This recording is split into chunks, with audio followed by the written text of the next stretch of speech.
Krásny deň vám želá Veštereň u Verony. Čo pre seba spraviť alebo dopriať si na 26. a na celý víkend.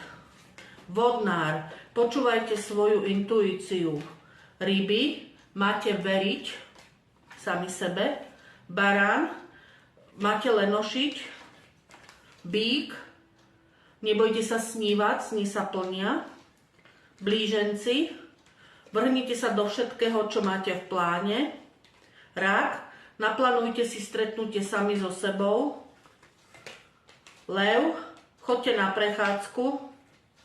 Panna, máte sústrediť sa na svoju energiu. Váhy, vstúpte do svetla a nechajte si presvetliť dušu a potom srdce. Škorpión, máte sa stretnúť s blízkymi.